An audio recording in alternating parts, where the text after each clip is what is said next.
forever is like a beautiful thing because it means to have forever to spend together. All this time used to represent a terrible thing in my life. Time was like my enemy, and now it's this like gift because it allows me to look at you more.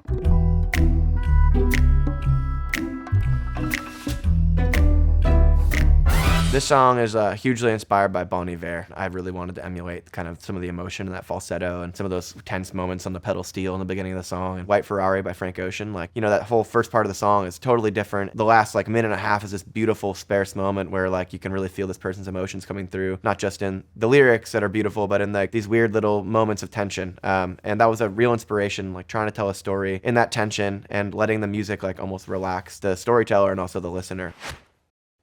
Let's drive for no reason, let's see what these wheels land, let's grind down the curve of this earth. You look fine in the evening, honey, it's starting to storm. And this song, the storm is not a negative thing, it's like something coming that's going to change the scene drastically, but is something. Nothing's happening in my life. I'm moving forward aimlessly. And suddenly there's a change and the clouds are changing and something's about to happen. And even if it might be something bad, it's something different. And sometimes that can be a positive thing. When we kissed in the car, in the school parking lot, where I'd go with my friends to get drunk. Used to wish I meant anything to anywhere, to anyone. The line, I used to wish I meant anything to anywhere to anyone, is a reflection on how a place can change with your experience, even if it's remained exactly the same. Like a place is always a place, but it used to be a place where you kind of were drinking and depressed and doing nothing and moving nowhere. And now it's a place that reminds you of meeting someone you love. And it's crazy how quickly things can change with experience. That's what's beautiful about consistency and things that stay the same because they're there for you. That's why I love my home. It's always gonna be there for me in whatever shape or form I see it in at that time. When forever was a sentence, sentenced to death, or when you were a running tear, I was a drop of sweat, and the edges of your soul I haven't seen yet. Now I'm glad I get forever to see where you went. The edges of your soul line is really just a line about that intimacy of knowing somebody that isn't quite there yet. Like you start to get to know them and you're like, oh my gosh, there's so much under the surface and there's so much that I still have to explore. And like, I think that is the coolest part of a relationship is finding out those intricacies and the weirdness in somebody that is truly who they are. And I think that's so beautiful, like when people let you in. And I wanted this to kind of reflect a part of the song that starts to become positive. It's like, this is so cool. I have all this time to find out who you are.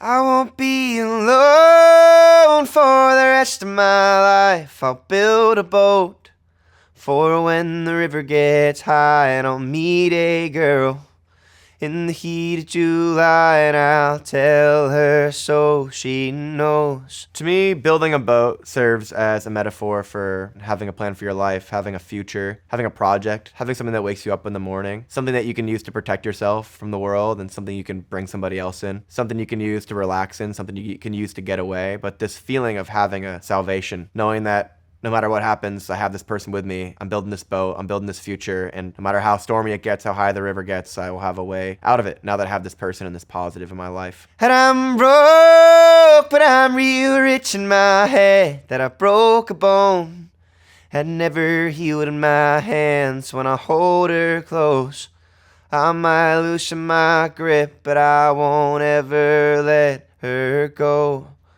I won't ever let her go. I did break my left pinky. I broke it on New Year's Eve in like 2017, and then I thought it was sore. Told myself that for like 4 years, and then went to a doctor who was like, hey, like your finger's like horrifically broken. And they were like, basically like, unless you want us to like re-break it and like grind it down, like you're just gonna have to deal with that. And so this is kind of where I'm at. Beyond actually having a broken bone in my hand, that line represents a flaw or a peculiarity about somebody. I'm trying to hold on to you, so if I can't sometimes, just know that it's not my fault. It's whoever broke my hand's fault. Remember when we called the cops 'cause we got too high and you got scared.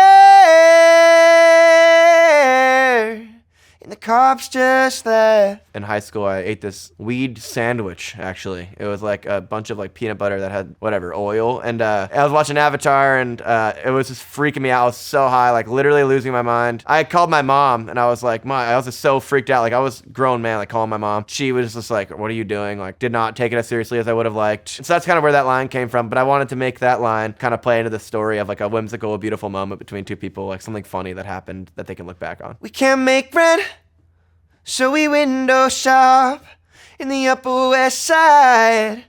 Oh my God, could you imagine that? The line about window shopping, I did do. I lived in New York for 2 years, and my sister lived in the Upper West Side, so I'd be, walking around. And what always blows my mind about New York is that people just leave their curtains open, like you can just look into their lives. And I'm like creeping around, like it's not my fault. They're like right next to the street. I'm walking my dog. I'm like, oh, that person has a sweet stove. Like I want that. And I'm like, I'm seeing all these, and they're like just in there walking around, living their lives. It's like Sims in there. Like you can see everything that's going on. I wrote that line about that feeling of like, can you imagine like living this life in this beautiful apartment in New York and willing to just let people stare into your apartment? Like what a crazy life that would be.